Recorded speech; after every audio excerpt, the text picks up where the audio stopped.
Olá, eh, eu consegui terminar o livro A Releitura de Grande Sertão Veredas, do João Guimarães Rosa, e eu vou comentar um pouquinho sobre ele, fazer as minhas impressões dessa releitura. Eu li esse livro há muitos anos. Eu me lembro que foi depois da faculdade, quando que eu terminei a faculdade. Durante a faculdade eu não li esse livro, não sei porquê, mas acho que a gente não teve esse conteúdo, eu não sei.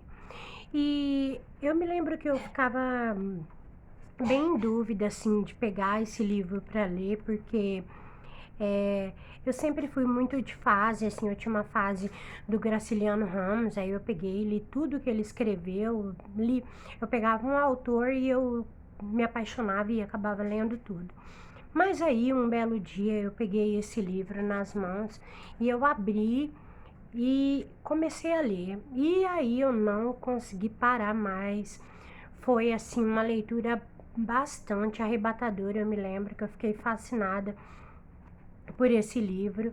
Mas faz, assim, muito tempo. Eu me lembro que algumas coisas ficaram, né, na minha memória, mas eu não me lembrava, assim, totalmente. E também o enredo básico dessa história, todo mundo conhece, porque foi feita uma minissérie da Rede Globo, né, e inclusive eu procurei, nem achei mais, uma pena mesmo, porque eu não encontrei mais, a Rede Globo não disponibiliza a série, inclusive nem na Globoplay, eu não entendo isso, mas eu não consegui encontrar, gostaria de encontrar, porque realmente é para ter essa parte visual mesmo, da leitura que eu fiz.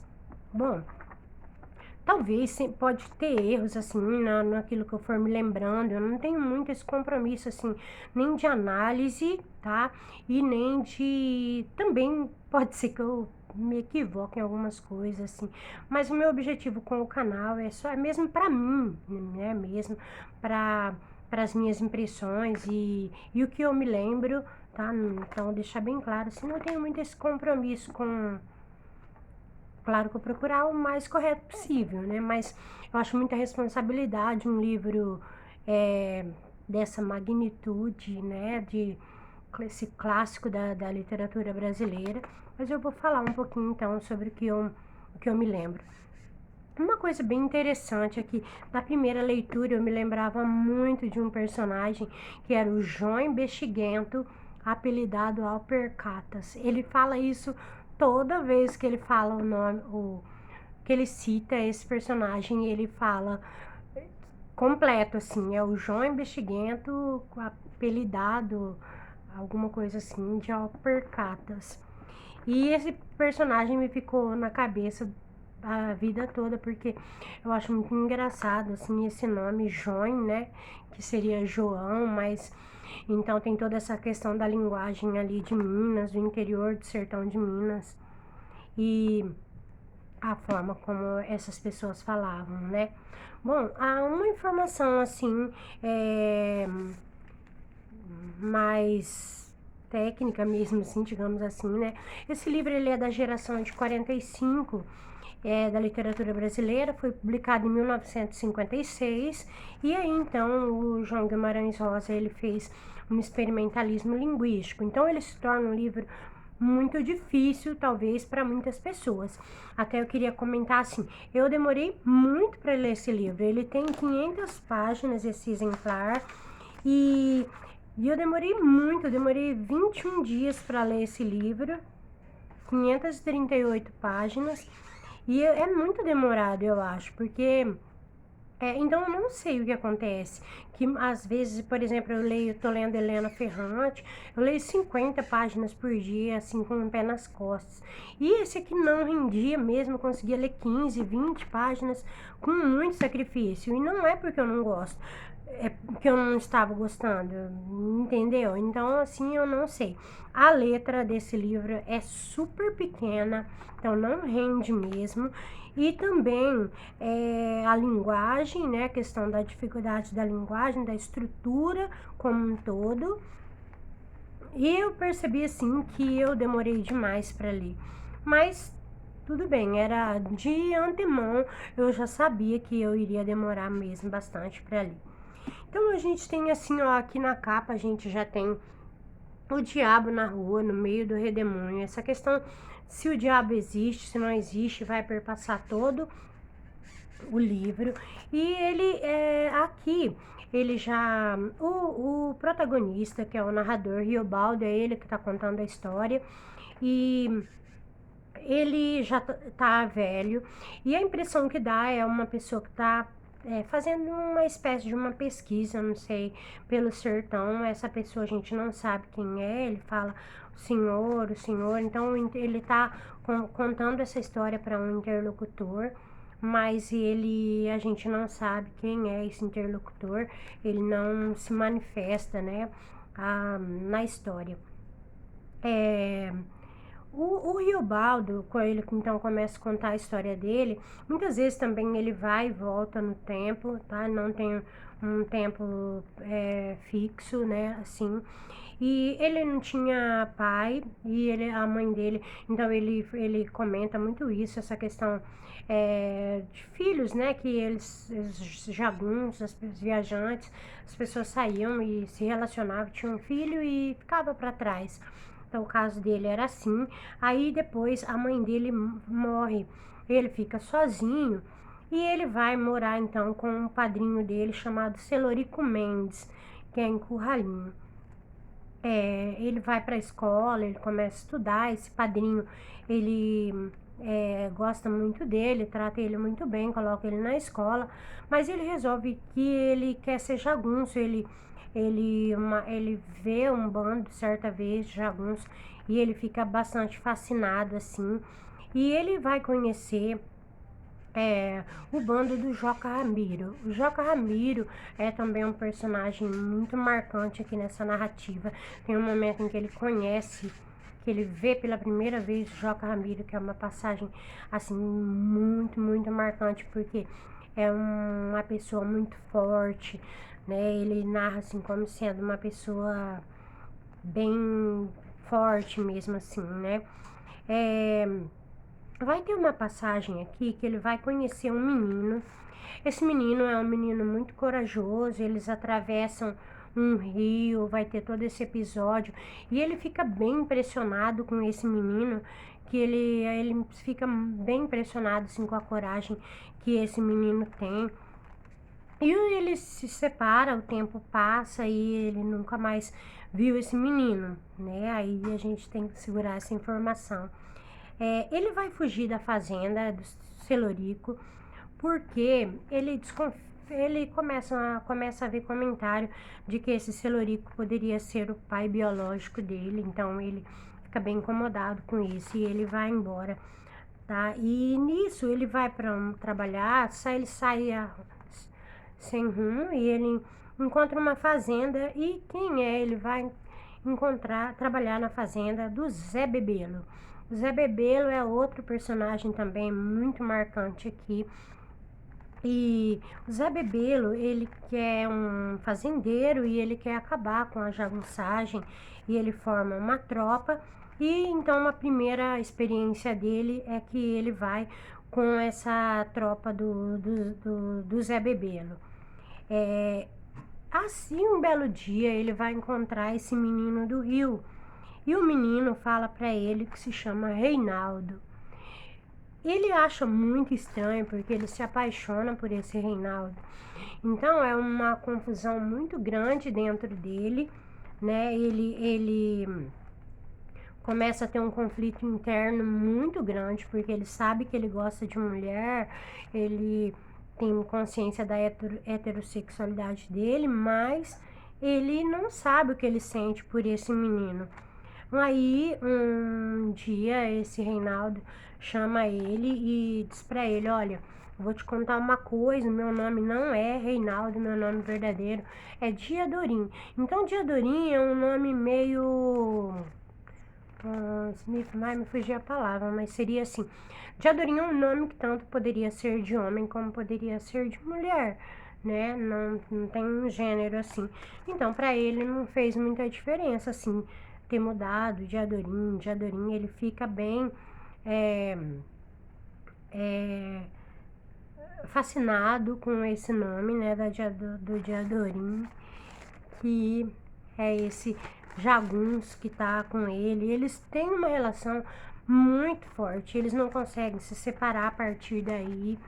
E eles estão num bando do Hermógenes, né? E ele vai então, aí ele tá já no bando do Hermógenes e ele vai contar o primeiro confronto com o Zé Bebelo. O bando do Zé Bebelo, ele vai ser capturado pelo bando do Hermógenes. E nisso vai chegar o Joca Ramiro. Só que o Joca Ramiro, ele vai assim, fazer um julgamento. O Zé Bebelo pede um julgamento, ele dá o julgamento e libera o Zé Bebelo. Fala, você pode ir, mas você só volta aqui se eu morrer, se um dia eu morrer. Aí o grupo vai se separar e então o Hermógenes e um outro chamado Ricardão, eles matam o Joca Ramiro. Então, pelo que eu me lembro, assim, eles matam o Joca Ramiro porque eles consideraram uma traição ele ter liberado o Zé Bebelo. Eles não queriam que liberasse o Zé Bebelo. Eles queriam que matasse ele e o Joca Ramiro liberou. Então, aí começa uma sanguinolência terrível, porque agora eles vão montar um bando, né? O Riobaldo, Diadorim, aí todo esse bando deles, eles vão montar um bando pra vingança, eles vão se vingar. Então era toda essa questão da jagunçagem que existiam ali. E eles vão entrar em confronto. Primeiro eles entram em confronto com a polícia, depois eles vão entrar em confronto com esse bando do Hermógenes e eles terminam andando a pé assim pelo sertão, eles se perdem nesse sertão. E aí um belo dia, o Riobaldo, ele faz um pacto com o diabo. Ele acha que ele faz, né? Não sei se ele faz. Ele faz lá uma noite, sai lá e ele acaba fazendo um pacto com o diabo. E ele fica muito diferente, assim, ele fica muito louco, né, depois disso. Achar que tá com o corpo fechado, que tal, essa coisa toda. E aí, então, ele vai se tornar chefe do bando, né, depois que o Joca Ramiro morreu. E então, eles decidem que ele vai se tornar o chefe do bando. E o que eles vão fazer, então, para essa vingança? Então, eles precisam atravessar um lugar chamado Liso do Sussuarão, que eles já tinham tentado atravessar uma vez com o Vaz Medeiros, e que é onde tinha a fazenda do Hermógenes. E eles vão atacar essa fazenda, fazer a mulher dele refém, vão levá-la, porque daí seria uma forma de atrair, né, o Hermógenes. E aí, então, a história vai prosseguindo nesse combate e um belo dia eles vão encontrar o Hermógenes. Vai ser uma passagem muito longa, assim, da narrativa desse confronto. Eles ficam numa fase... Olha, tem uma coisa muito, muito triste nesse livro sobre animal, que eu não me lembrava, juro que eu não me lembrava dessa cena. Eles estão... fica muito vivo, assim, na memória. Eles estão presos na fazenda e aí o bando que ataca... começa a atirar nos cavalos, mas é muita arma, e eles atiram nos cavalos, alguns morrem, outros ficam agonizando, sabe? Então é uma cena assim muito dolorosa mesmo. E aí vem a cena, eu vou contar tudo aqui porque eu acho que não tem assim tanto problema, é uma história que todo mundo conhece, né? Muito famosa. E aí, então, num dia desse confronto, o Hermógenes aparece. E primeiro já tinha sido morto o Ricardão, eles conseguem matar o Ricardão. E o Hermógenes, num dia que encontra, a Diadorim não aguenta e ela vai numa luta com faca. Essa luta também é muito forte, sabe? Então, uma coisa assim, que eu me lembro quando eu li Memorial de Maria Moura, e eu fiquei sempre pensando assim que a Raquel de Queiroz me parecia que ela não queria pesar a mão, sabe, nessa parte de violência. Ela sempre colocava assim na boca da personagem, dizendo, eu só mato se for o caso, se eu tiver que tá pra morrer. Então, você tem uma obra, eu achei assim, um pouco mais leve. E essa daqui, esse livro muito pesado na parte da violência. Ele é bem violento mesmo, eu achei particularmente. Então, aí esse último confronto, ele é da Diadorim com o Hermógenes, é a faca. Então, narrando tudo, ele se cortando e cortando o pescoço e tal. E aí, então, a mulher do Hermógenes, ela faz uma revelação no final que ela, aí o Diadorim morre, ela vai lavar o corpo. E aí ela revela que ela não gostava mesmo do Hermógenes, que ele era meio cão assim. E então, quando ela tira a roupa do Diadorim, e então é uma cena também bastante chocante. Primeiro que quando o Diadorim morre, é bem chocante, porque era o amor, assim, da vida do Riobaldo, né? Era o amor da vida dele. E ele sempre, assim, ele conhecia uma mulher que ele ficou noiva, Otacília, sempre ele buscando essa Otacília, mas na verdade o sentimento dele era por Diadorim. Uma história de amor, assim, muito linda, né? De um amor platônico mesmo, né? E aí, então, para surpresa dele, quando a mulher tira a roupa, deixa Diadorim nu, na verdade, nua. Ela era uma mulher, né? E então uma coisa que são pistas que ao longo do livro a gente vai tendo, porque assim ele não toma banho com os outros, ele tem umas certas delicadezas, tem algumas coisas, ele tem ciúme, ele tem muito ciúme do Riobaldo com as mulheres, com a Otacília. E então, mas nunca, né? O Riobaldo, não, lógico, não tem coragem, eles são jagunços, imagina, né? Que ele não tem coragem de chegar e de falar do amor dele, o que ele sente, mas é muito assim, ele fala, né, da vontade que ele tem de abraçar, de tocar e tudo mais. Então, aí a história termina assim, né, com essa descoberta, e o tempo passa, ele acaba se casando mesmo com a Otacília, e ele sai, né, dessa vida. Ele ficou bem de vida, porque o padrinho dele, Celorico, tinha deixado 2 fazendas para ele, e ele acabou assim se casando, ficando super bem, mas nunca, né, essa história assim incrível, que nunca vai sair da cabeça dele. Certo? Então é isso, olhando, né? Talvez tenha ficado alguma coisa para trás, claro, mas foi uma experiência assim muito gratificante reler. Eu não sei se eu gostei tanto dessa segunda vez como da primeira.